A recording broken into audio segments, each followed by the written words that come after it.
Selamat malam Ibu Rusmiati selaku dosen manajemen pemasaran lanjutan, dan selamat malam teman-teman. Kami dari kelompok 2 ingin mempresentasikan tentang strategi pemasaran dalam meningkatkan penjualan pada kedai kopi M. Abu Thalib.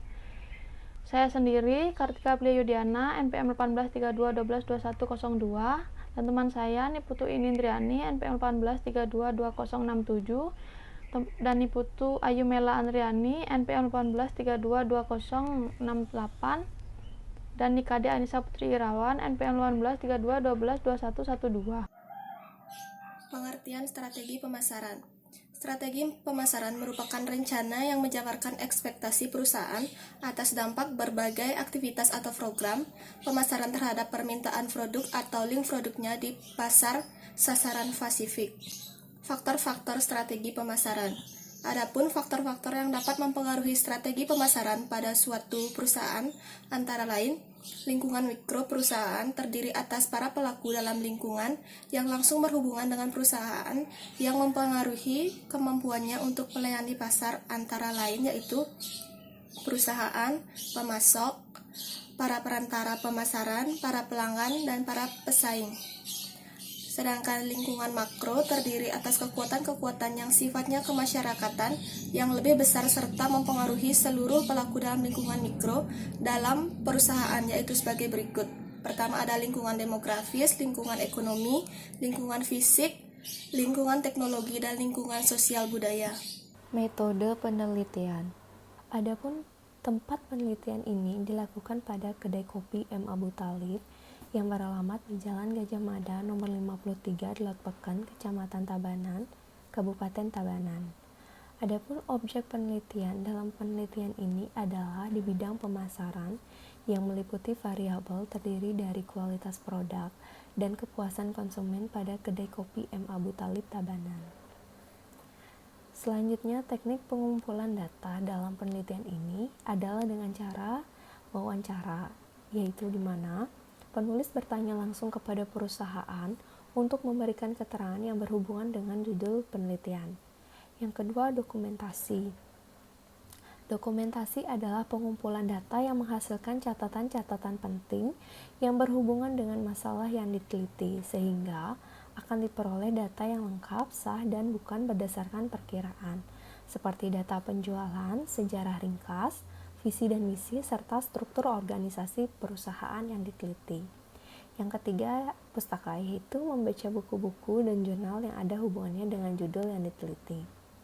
Tahapan dalam analisis data dalam penelitian ini yaitu melakukan analisis lingkungan internal dan eksternal perusahaan yang menjadi dasar untuk melakukan analisis SWOT. Analisis SWOT dilakukan melalui matrik EVAS atau External Strategic Factor Analysis Summary yang akan menguraikan faktor-faktor eksternal, peluang, dan ancaman yang dimiliki perusahaan, dan matrik IFAS atau Internal Strategic Factor Analysis Summary yang akan menguraikan faktor-faktor kekuatan terbesar dan kelemahan perusahaan. Saya akan melanjutkan presentasi dari teman saya yaitu bab 4 mengenai gambaran umum perusahaan yaitu sejarah perusahaan. Kedai kopi yang satu ini merupakan salah satu kedai kopi legendaris yang ada di Kabupaten Tabanan. Kedai kopi M. Abu Thalib ini sudah memiliki 2 cabang di Denpasar. Keberadaan kedai kopi yang satu ini memang begitu spesial dan memiliki sejarah panjang. Sejarah keberadaan kedai kopi ini bisa ditelusuri bermulai dari 1940-an. Oleh karena itu, tak heran kalau menyebut kedai ini sebagai saksi sejarah perubahan zaman di Indonesia. Ada deskripsi jabatan. Yang pertama ada owner dan founder. Bertugas memimpin, mengelola, dan bertanggung jawab atas perusahaan. Yang kedua, owner mempunyai wewenang melaksanakan seluruh rangkaian kegiatan dan proses perencanaan, pengorganisasian, pengarahan, pengendalian, serta tanggung jawab sepenuhnya. Yang kedua ada manajer. Bertugas dan bertanggung jawab untuk menggantikan owner apabila tidak berada di tempat atau sedang berhalangan hadir. Yang ketiga, staf administrasi keuangan. Yang pertama tugasnya yaitu memberikan laporan pada pemimpin perusahaan. Yang kedua, mencatat semua pembukuan yang menyangkut pada kegiatan perusahaan. Yang ketiga, melakukan pembayaran kepada toko atau pemasok bahan baku. Yang keempat, membuat laporan keuangan pada pemimpin perusahaan. Yang kelima, mengelola keuangan perusahaan. Yang kelima ada staf barista. Seseorang yang pekerjaannya membuat dan menyajikan kopi kepada pelanggan. Barista bertanggung jawab atas semua menu minuman yang ada, sedangkan koki bertanggung jawab untuk menyiapkan menu makanan yang ada tersedia pada kedai.